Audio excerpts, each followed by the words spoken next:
Yang lucu, tadi ada di tengah-tengahnya ada pihak yang tidak berkompeten tiba-tiba maju ke depan dan ingin selaku turut termohon juga, ya. Padahal dia itu katanya lawyer, ya, katanya lawyer profesional, ya, inisialnya CS, ya. Sering kita lihat dia di antara para termul.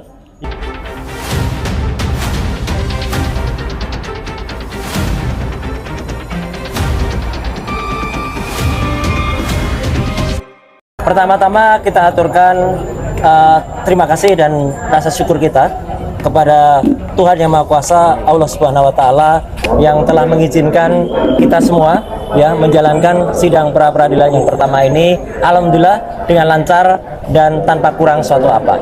Yang kedua, kita aturkan terima kasih kepada Pengadilan Negeri Jakarta Selatan yang dengan hakim tunggalnya tadi telah memulai persidangan dan dibantu dengan semua stafnya dengan baik, dan insya Allah itu akan memudahkan semua proses kasus ini. Kemudian selanjutnya kami juga mengaturkan terima kasih dan apresiasi sebesar-besarnya kepada termohon, ya, dalam hal ini Polda Metro Jaya yang diwakili kuasa hukumnya yang telah hadir dan kemudian mendengarkan dengan sangat baik dan kemudian juga bersedia untuk menjalankan agenda sidang sesuai dengan apa yang tadi telah dibacakan oleh hakim tunggal, yaitu besok pagi Polda Metro Jaya harus menyampaikan jawabannya.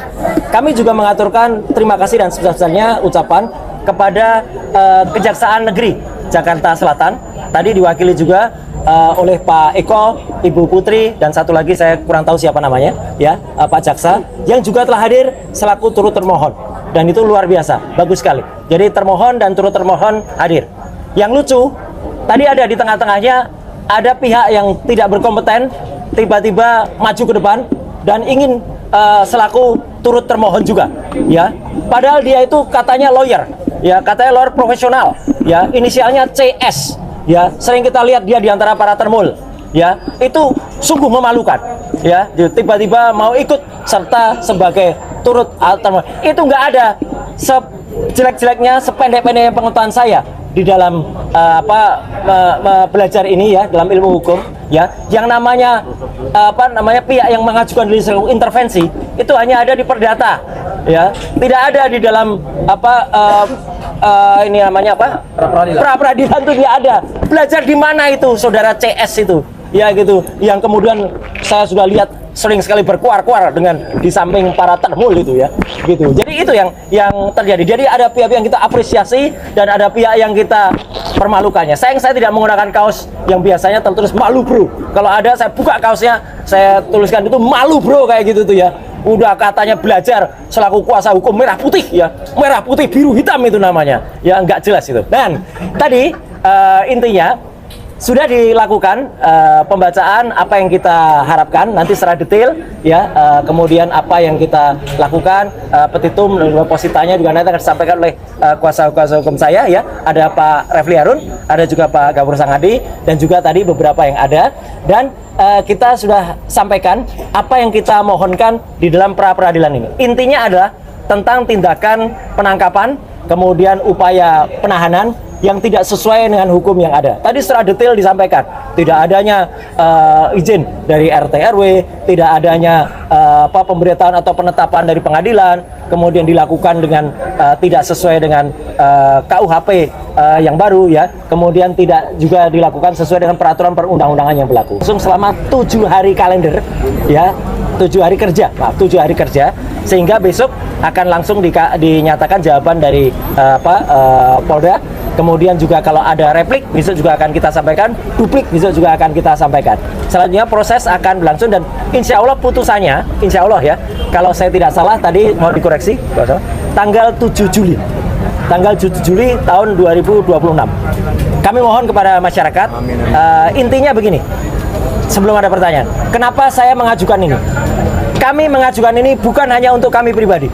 Kami mengajukan ini untuk seluruh rakyat Indonesia agar kesewenang-wenangan dan kebrutalan yang terjadi pada saat penangkapan, penahanan itu tidak terulang lagi. Kalaupun ada, ini yang terakhir yang saya alami, ya, seorang yang hanya kemudian dituduh melakukan pencemaran nama baik dan juga kemudian fitnah, dan itu pun belum terbukti, ya sudah dilakukan upaya penangkapan yang brutal, penangkapan yang luar biasa jahat, ya penangkapan yang tidak sesuai dengan undang-undang yang ada. Jadi itu yang inti yang ingin saya sampaikan. Mohon maaf, saya secara detail hukum mungkin nanti akan disampaikan oleh kuasa hukum saya, dan nanti setelah kuasa hukum nanti kesimpulannya saya ingin memberikan satu pesan. Silakan Pak Gafur dulu. Silakan. Ya, sudah di depan. Ya. Terima kasih Mas Roy, Bang Refli izin. Ya. Jadi perlu kami update sedikit bahwa permohonan pra peradilan telah disampaikan secara terbuka dan sah di hadapan Hakim Tunggal, ya, di hadapan termohon Polda Metro Jaya, dan turut termohon adalah pihak dari Kejaksaan. Dan kejaksaannya adalah Kejaksaan Tinggi DKI Jakarta dan Kejaksaan Negeri Jakarta Selatan. Kami dengan membacakan permohonan pra peradilan tadi, maka terjawablah sudah bahwa ada desas-desus kami menarik Bapak Presiden Prabowo, pemerintah Republik Indonesia, ternyata itu tidak tepat, ya, itu tidak sesuai dengan yang sebenarnya terjadi dalam persidangan pra peradilan. Kemudian yang kedua, alasan-alasan permohonan saya kira nanti bisa dijelaskan lebih komprehensif oleh Bang Refli. Tetapi yang pasti adalah hari ini kami menyampaikan apresiasi yang luar biasa kepada pihak Pengadilan Negeri Jakarta Selatan, kemudian juga termohon Polda Metro Jaya dan Kejaksaan, sehingga besok akan dilanjutkan dengan agenda penyampaian jawaban dari termohon. Ya, kalau turut termohon, saya kira tidak perlu dia menjawab. Ya. Karena pokok perkara yang tadi diperiksa berdasarkan permohonan kami itu tidak berhubungan dengan kewenangan daripada Kejaksaan, sehingga nanti besok itu hanya dijawab oleh pihak Polda Metro Jaya. Kemudian besok juga begitu disampaikan jawaban, kami secara simultan akan langsung menyampaikan replik, ya. Jadi kami akan minta kepada hakim supaya sidang di skor dulu beberapa jam. Kami langsung akan menuliskan replik kami. Kemudian kalau Polda Metro Jaya mau menyampaikan duplik, ya kami tentu akan juga memberikan kesempatan kepada Polda Metro Jaya untuk menyampaikan duplik. Dan setelah itu pada hari Rabu, Mas Roy, itu langsung kita masuk di dalam proses pemeriksaan. Betul. Ya, pembuktian, Bukti-bukti. yaitu bukti-bukti dari kami. Bukti apa saja tentu nanti hari Rabu akan kami sampaikan, termasuk juga kami akan minta kepada pihak Pengadilan Negeri Jakarta Selatan untuk memberikan kami fasilitas berupa layar, sehingga video-video yang menggambarkan proses penangkapan, penahanan, terutama penangkapan di rumah kediamannya Mas Roy, itu akhirnya nanti kami buka kepada publik. Kita putar. Sehingga silakan akan Anda nilai, ya. Dan yang terakhir, Mas Roy, tadi terkait dengan pencekalan, ya. Memang pada saat kami mengajukan materi permohonan pertama kali itu memang tidak masuk, ya. Sehingga kami berharap tadi kami akan masukkan dalam renvoy atau perbaikan. Tetapi karena memang tidak boleh menambah posita dan petitum, begitulah hukum acaranya. Ya, memang kami menghargai apa yang menjadi sikap dari hakim pra peradilan. Dan yang terakhir, kok ada, saya juga bingung, ya. Kok ada seseorang yang selama ini mengatasnamakan tim kuasa hukum Merah Putih, kok tiba-tiba nyelonong gitu loh untuk menjadi para pihak dalam perkara ini? Saya bingung juga nih. Ini belajar hukum acara pidananya di mana nih? Kalau pihak atau pihak lain masuk sebagai intervensi, itu hanya boleh diperkenankan dalam gugatan perdata. Nah, itu.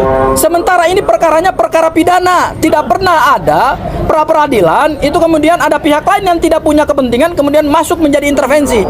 Ya sudahlah, kita ketawa sajalah. Inilah bukti bahwa bukan hanya pemohon yang juga menegakkan hukum secara unprosedural, tetapi juga pendukung-pendukung dari kubu sebelah itu ternyata juga banyak yang melanggar hukum. Saya kira itu, silakan Bang Refli untuk melanjutkan. Ya. Boleh maju. Ya, maju. Silakan. Maju ya. Oke. Sorry, maaf. Ya. Oke. Assalamualaikum warahmatullahi wabarakatuh. Waalaikumsalam. Kawan-kawan semua, terima kasih atas kehadirannya. Saya akan menambahkan dari apa yang sudah disampaikan Mas Roy dan Abdul Ghafur Sangaji. Jadi pertama, kami mengapresiasi Pengadilan Negeri Jakarta Selatan ini yang sudah berkenan membuka diri sehingga kawan-kawan semua bisa siaran langsung. Luar biasa. Ya, bisa siaran langsung, bisa live streaming. Kita berharap mudah-mudahan itu juga berlaku untuk sidang perkara pokok di Pengadilan Negeri Jakarta Timur. Karena kita mendengar belum diperbolehkan untuk live streaming atau untuk siaran langsung. Jadi dengan teman-teman kompak mengajukan surat misalnya, mudah-mudahan itu akan dibuka. Karena kami mendengar bahwa tidak boleh siaran langsung untuk perkara pokok yang akan dimulai kick off-nya untuk kasus Dr. Tifa itu tanggal 2 Juli 2026 pukul 9 pagi. Ya, itu satu pengumuman.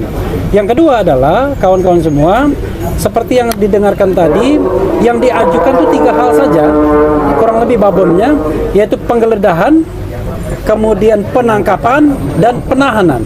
Kami berargumentasi tadi 3 hal tersebut melanggar undang-undang, terutama Undang-Undang Nomor 20 Tahun 2025 tentang Kitab Undang-Undang Hukum Acara Pidana. Penggeledahan kami mengengarai tidak ada penetapan dari pengadilan negeri setempat tadi ya. Ya. Kemudian penangkapan kami mengengarai bahwa alasan penangkapan dikaitkan dengan P21 atas sudah selesainya penyidikan itu tidak benar dan tidak sesuai menurut hukum. Karena menurut hukum yang ada itu harus dikaitkan dengan pemeriksaan tersangka dalam proses penyidikan atau Mas Roy mangkir 2 kali berturut-turut, tidak dipanggil, tidak datang dan mangkir.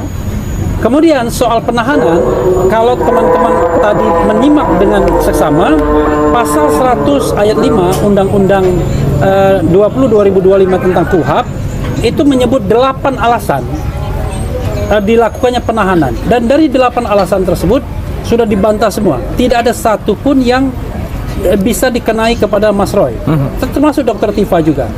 Jadi apakah Mas Roy berupaya melarikan diri? Tidak. Apakah Mas Roy berupaya menghilangkan barang bukti? Barang bukti apa? Karena sudah selesai penyidikannya. Apakah mengulangi tindak pidana? Tindak pidana apa yang mau diulangi? Karena kita masih berdebat, apakah yang dilakukan oleh Mas Roy itu sebuah tindak pidana atau bukan? Apakah ini ranah kebebasan berpendapat? Apakah Mas Roy tidak memberikan keterangan yang sebenarnya ketika diperiksa? Tidak juga. Apakah Mas Roy menghalangi saksi? Tidak juga. Apakah Mas Roy merasa terancam dirinya sehingga dia kemudian perlu minta tahan? Enggak juga. Bahkan Mas Roy menikmati hidupnya. Kemana-mana dia. Kadang-kadang sendirian juga, walaupun kita sebagai lawyernya khawatir juga. Tetapi intinya adalah dari 3 hal tersebut, penggeledahan, penangkapan, penahanan, itu kekeliruan fatal dari penyidik Polda Metro Jaya, dan karenanya kami memintakan di ketiga tersebut dinyatakan batal demi hukum, dan kemudian tentu ada administrasi untuk pembatalannya. Mudah-mudahan apa yang kami sampaikan ini bisa dikabulkan oleh Hakim Tunggal Pra Peradilan Pengadilan Negeri Jakarta Selatan. Terima kasih. Wassalamualaikum warahmatullahi wabarakatuh.